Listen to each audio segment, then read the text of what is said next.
Olá, boa noite. Começa mais uma edição do Ideias da Aldeia. No programa de hoje, nós vamos continuar falando dos trabalhos da Assembleia Legislativa nesse período de final de ano. Convidado para a nossa conversa é um digno representante da população extrativista no nosso parlamento. Com um jeito simples, Juarez Leitão tem se destacado na defesa política dos projetos relacionados com a nossa economia florestal. Boa noite, deputado. É um prazer recebê-lo aqui no Ideias da Aldeia. Boa noite. Prazer é meu. Deputado, à sua disposição. Como é que o senhor avalia os trabalhos da Assembleia Legislativa nesse 2005? O senhor ficou satisfeito com o trabalho dos seus colegas e da casa nesse ano? Olha, esse ano foi um ano difícil por conta de toda a crise que aconteceu a nível nacional. Isso, de uma certa forma, cria alguns empecilhos aqui para o nosso trabalho. Mas, avaliando de um modo geral, foi um trabalho bastante positivo, tendo em vista que a Assembleia Legislativa é um parceiro do Executivo, do Governo do Estado, para que nós possamos desenvolver vários trabalhos que venham melhorar a economia do nosso Estado e melhorar as condições de vida da grande maioria da nossa população. Então, não só eu, como todos os outros companheiros, avaliamos bastante positivo e tem acontecido muita coisa boa ali na Assembleia Legislativa por conta de novo momento político que o Acre está vivendo. Para você ter uma ideia, a votação do nosso companheiro Polanco, que foi eleito agora recentemente para ir para o Tribunal de Contas do Estado, é uma prova disso, porque a gente sabe que de primeiro as pessoas, para sair da Assembleia ou para ir de qualquer um outro canto para o Conselho, para o Tribunal de Contas, ser conselheiro, era muitos acordos, era às vezes acordos até que a comunidade, o povo todo em geral sabe como isso se dava. E agora o companheiro Polanco conseguiu isso de uma forma simples, do jeito dele, sendo sincero, cortando gastos absurdos que a Assembleia Legislativa tinha, mas com certeza fazendo um bom trabalho com o deputado e ganhando respeito, além daquela casa, ganhando respeito da sociedade e demais membros de todos os poderes públicos desse Estado.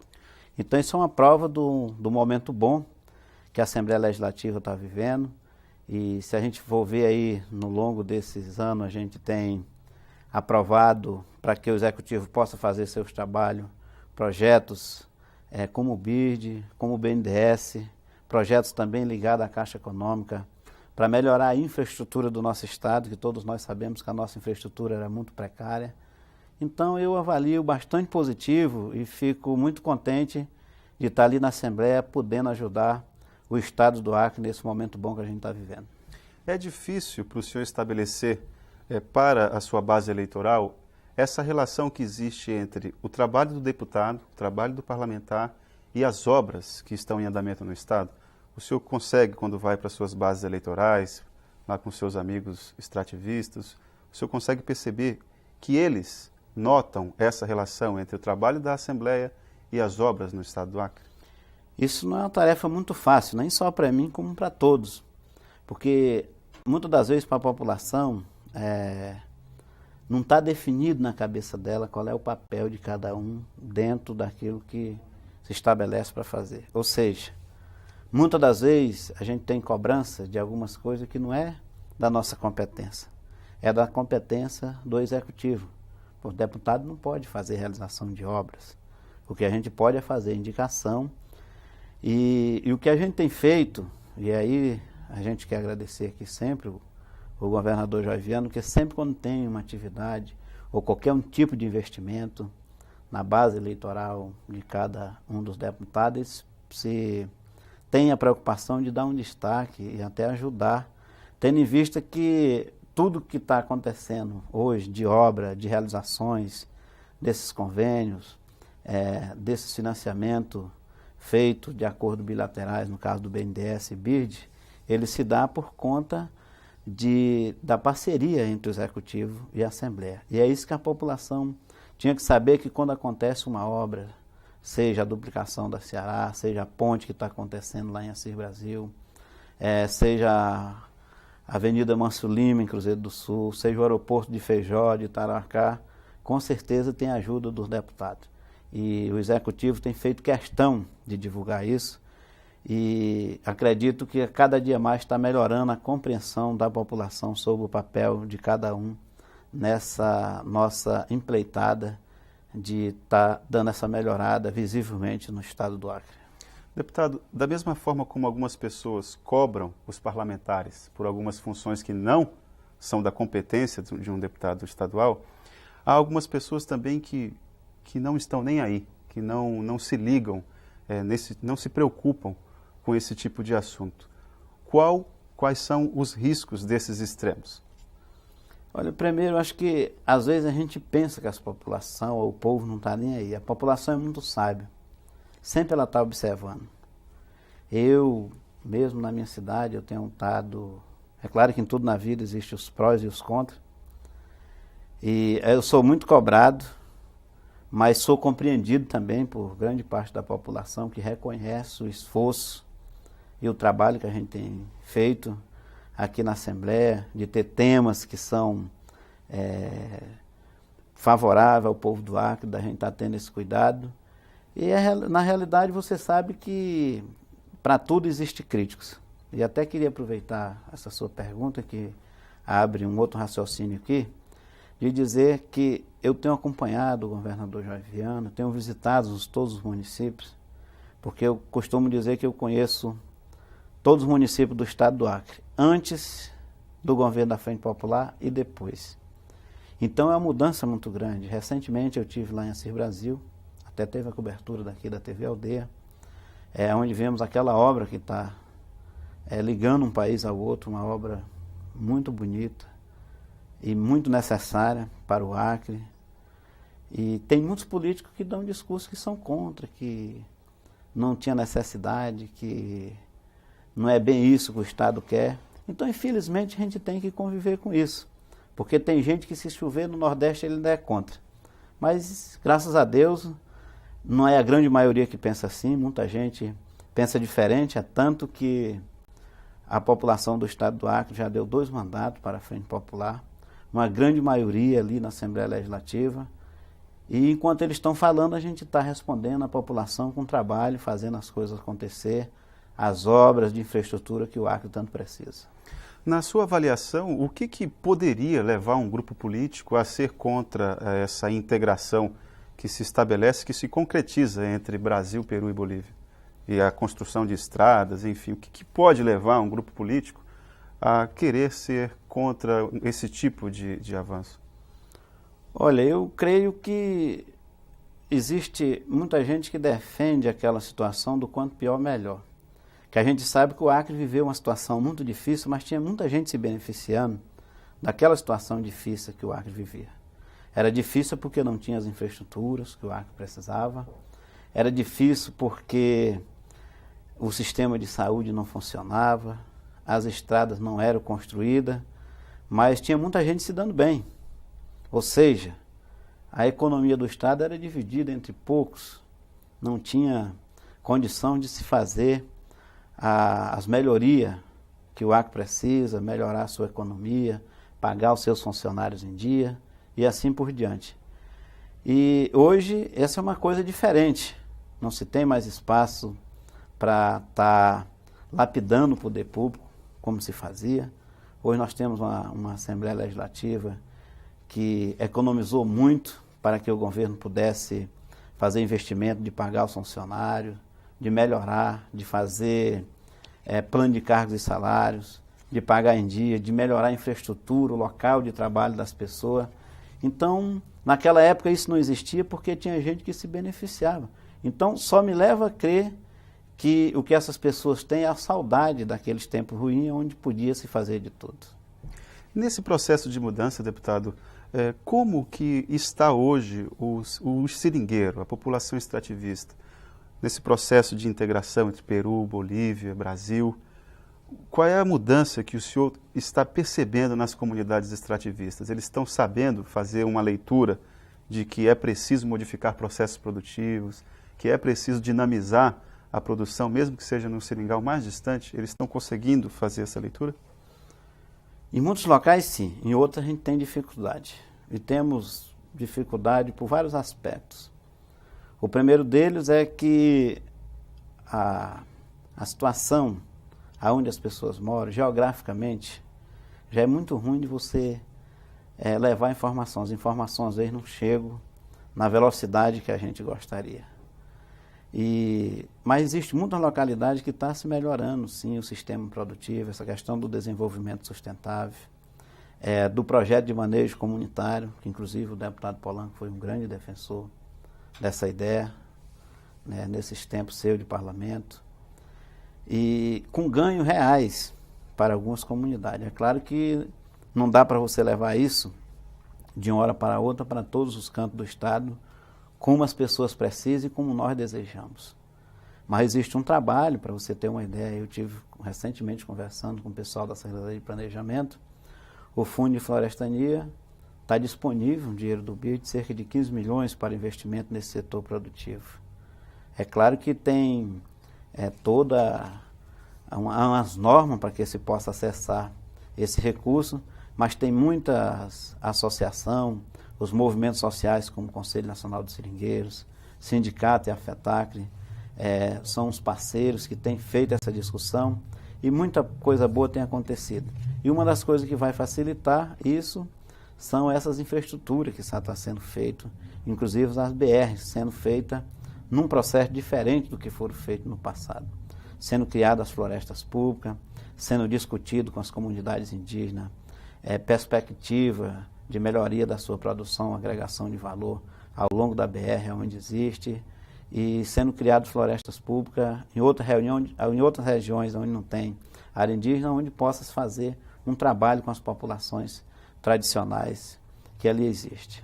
Deputado, como o senhor que conhece, como poucos, a realidade do seringueiro, como que a gente poderia fortalecer a ideia de que o roçado, aquele pequeno roçado de milho, macaxeira, feijão, ele pode ser melhor aproveitado por parte do seringueiro? Porque ele tem nessa agricultura de subsistência uma referência de renda. Como é que o trabalho do parlamento ele poderia fortalecer essa ideia junto ao executivo para que se chegasse às comunidades? O grande problema é que as nossas populações seringueiras, eles foram, durante muito tempo, mais de séculos, ensinado, eu posso dizer até bitolado, a só estar no sistema de produção da borracha. Porque se ele fosse fazer qualquer outro tipo de agricultura, até de subsistência, ele perdia tempo na mão de obra e não fazia a borracha que as empresas seringalistas precisavam. E teve uma queda muito grande do extrativismo, isso é uma realidade para todo mundo.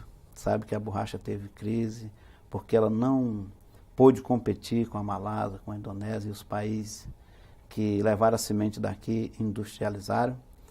E que, na realidade, nós não podemos hoje alimentar essa esperança de que a pessoa com roçado de arroz, de macaxeira ou de milho, produzindo nessas condições aqui, possa competir com outros grandes centros agrícolas que são mecanizados, com planície.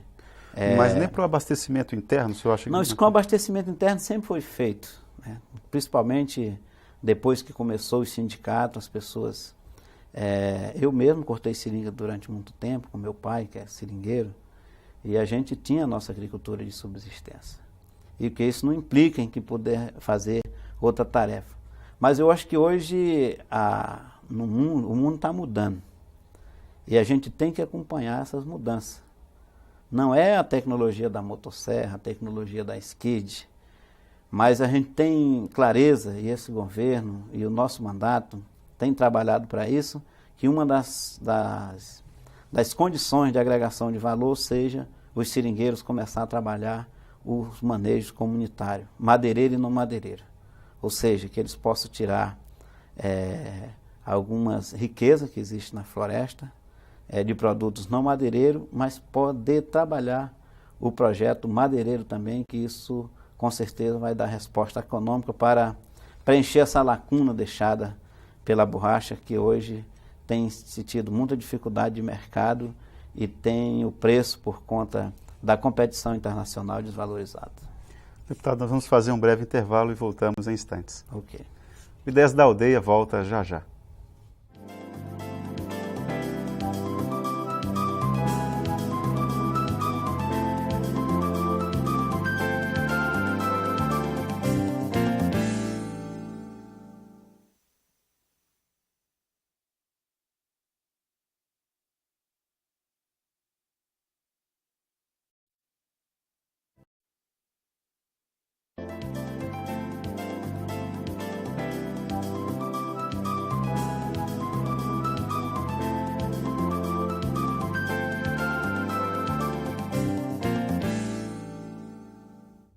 Olá, o Ideias da Aldeia está de volta e hoje conversando com o deputado estadual pelo PT, Juarez Leitão. Deputado, no bloco anterior nós terminamos fazendo uma pequena reflexão a respeito da relação entre agricultura e extrativismo. Queria continuar essa conversa para realmente assim, estabelecer uma espécie de divisor de águas entre onde começa um e onde termina o outro. A agricultura, ela é incompatível com o extrativismo? Como é que a gente pode fortalecer essas duas frentes produtivas? Olha, que nem eu te falei no final, a agricultura ela tem que ser uma coisa para o extrativista de subsistência. Ele não pode ser um agricultor que faça uma produção de agricultura em grande escala para comercialização e ao mesmo tempo ser um extrativista. Também não impede que ele faça, isso tem que fazer para subsistência. Porque se você for olhar, a vocação do nosso estado era florestal. Todas as cidades que surgiram ao longo do nosso rio, elas surgiram por conta da economia florestal, da borracha e da castanha no passado. E hoje, se você for fazer uma análise, não tem um cientista econômico, ou qualquer tipo de cientista, que fale que a madeira possa ter uma crise para os próximos 15, 20 anos. E para você fazer uma produção de madeira, você não tem que estar inventando. A floresta está aí. Tem várias espécies com valores econômicos, delas recentemente descobertas, delas que nem foram descobertas ainda, o seu valor econômico. Então, a forma de que qualquer projeto de desenvolvimento tem que levar nessa região em consideração a floresta e os seus recursos naturais. Porque os manejos eles estão sendo comprovados que dá renda para as populações. E o que acontece, por exemplo, no caso da seringa, levaram semente daqui, produziram, se adaptaram no outro canto. Por mais que leve árvores e árvores, espécies e espécies, mas não consegue transferir essa floresta toda daqui. Então ela é uma riqueza que está aqui e que o mundo científico, que os governos têm que adaptar políticas públicas para que possamos extrair essa riqueza. Porque tem tido muitas agressões, a busca do lucro fácil tem dizimado milhares de quilômetros de floresta, e aqui no estado do Acre, graças a Deus, hoje a gente tem essa preocupação do desenvolvimento sustentável, essa questão do slogan de governo da floresta, que é até criticado por muitos, mas é uma realidade que os historiadores do futuro, com certeza, vão contar essa história como um povo que teve coragem de assumir a sua identidade. E que isso é muito importante. Deputado, o senhor poderia exemplificar para a gente essa relação entre agricultura e extrativismo? Como que um pode ser mais viável do que o outro em algumas regiões do estado? Olha, na realidade, porque primeiro hoje existe uma questão de mercado. O mercado hoje, primeiro você via falar há muito tempo, a política de preço mínimo do governo para produto tal, e hoje isso não existe mais. O mercado hoje é competitivo.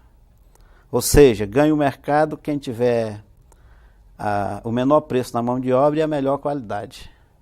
Então nós nunca vamos ter condição aqui, o estado, de competir com milho, com Mato Grosso, que é terra de planície, que dá para fazer mecanização.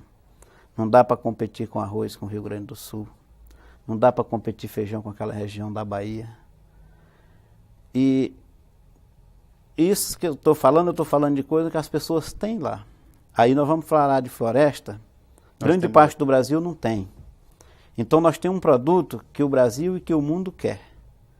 Então só basta ter investimento dentro desse setor para que as populações comecem a ter ganho disso. Se teve a crise da borracha, mas hoje tem castanha, que está dando um bom dinheiro, tem artesanato, tem resíduos, óleos, e por que não, isso é uma discussão que está sendo feita mais recentemente, a madeira, que com certeza, trabalhando ela, que nem fala a senadora Marina Silva, ministra, que dizer que é trabalhar a nossa floresta com sabedoria, ou seja, não pensar em tirar tudo de uma vez, manejando, trabalhando umas espécies para tirar agora, tirar outras depois.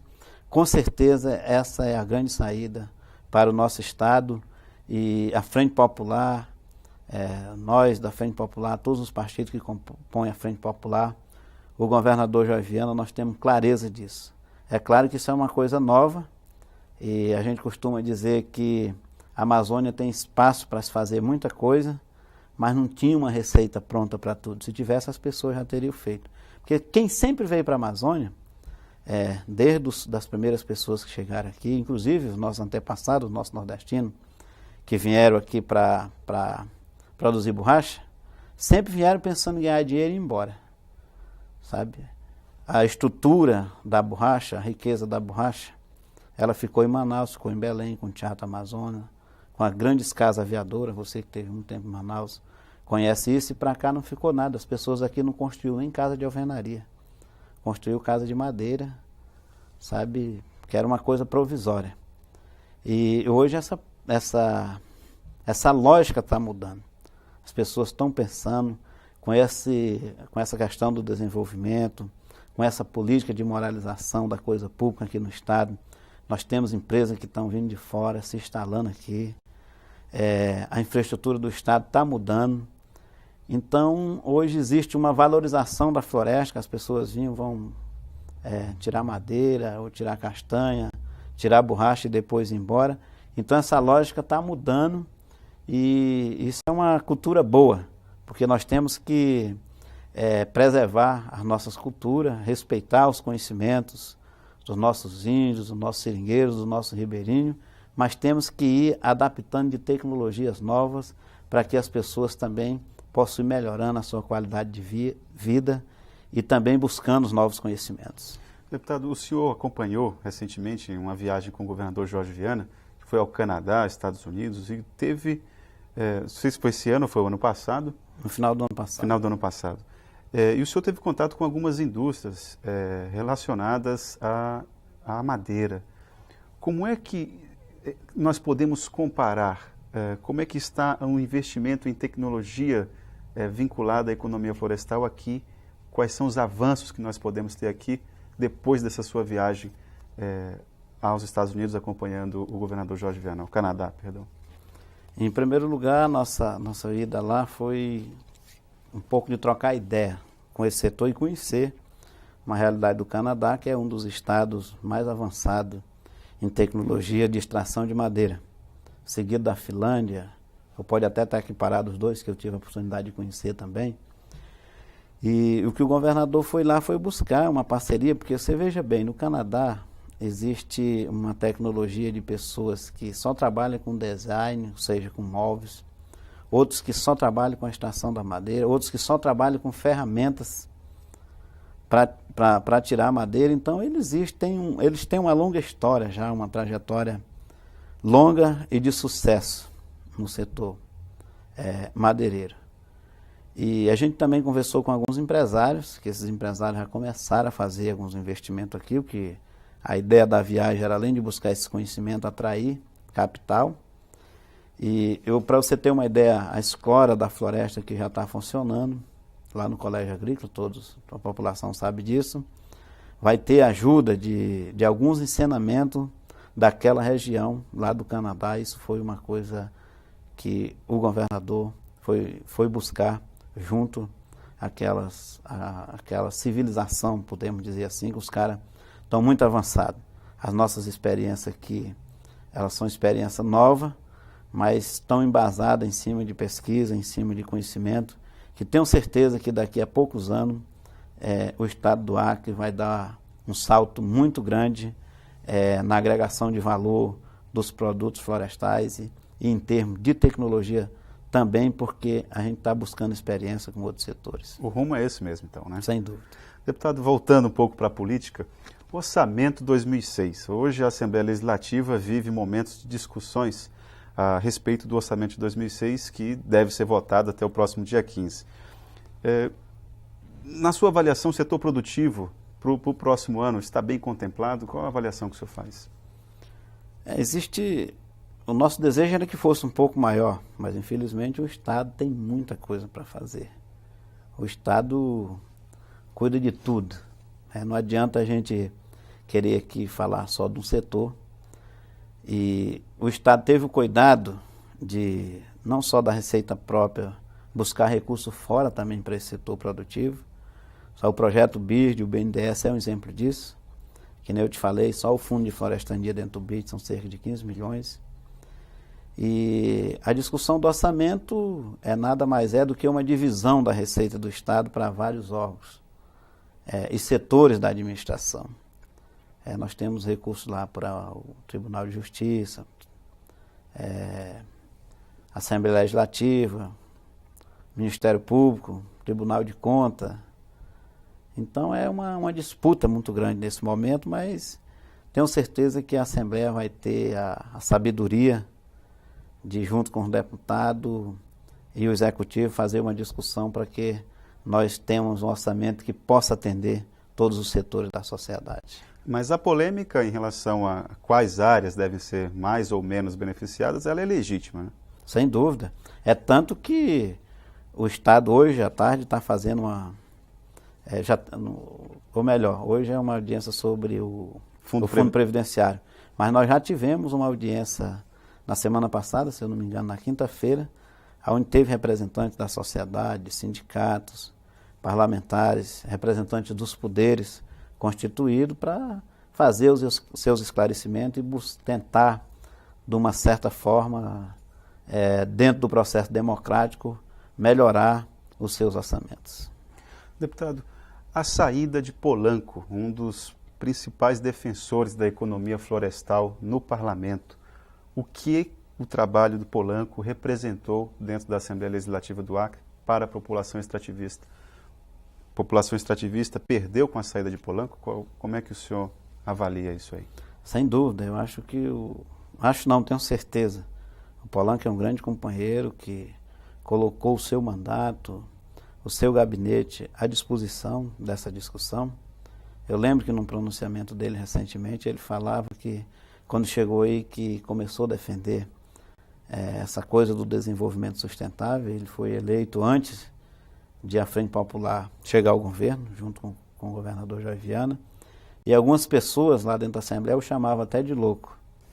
E muita coisa está acontecendo. Então eu acho que é uma grande perda.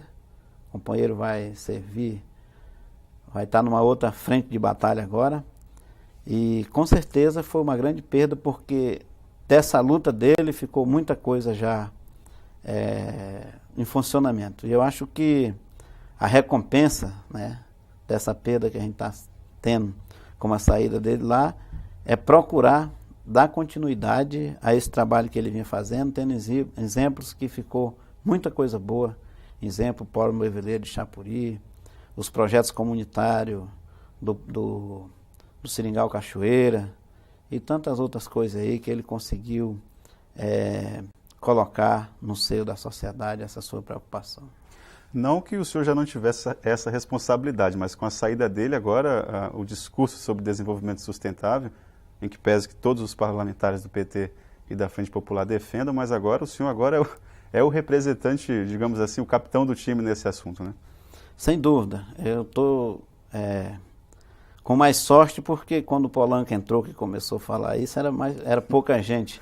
Hoje o nosso time está bem maior, de pessoas que acreditam nessa proposta, de pessoas que têm colocado muito do seu tempo e das suas forças e dos seus conhecimentos a favor disso, e com certeza hoje a gente está numa situação melhor para fazermos essa discussão.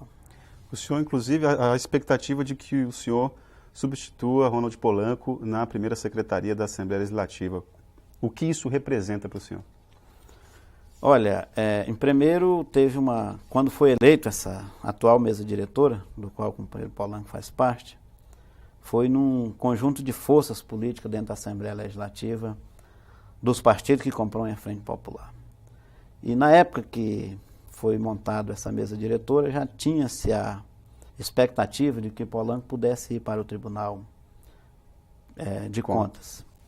E acordou-se que a primeira secretaria seria do PT. E o PT discutiria o nome, e o nome que indicasse seria aceito pela Frente Popular. A Frente Popular, como é de tradição, de manter os seus acordos políticos, manteve.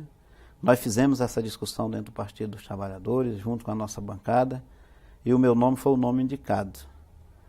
E para mim representa muito, porque eu, uma pessoa que vim do Seringal, que cheguei aqui no início desse mandato como suplente, que depois me efetivei como titular com a eleição do companheiro Angelim para a Prefeitura de Rio Branco, e hoje estou à véspera da possibilidade de virar primeiro secretário da Assembleia Legislativa.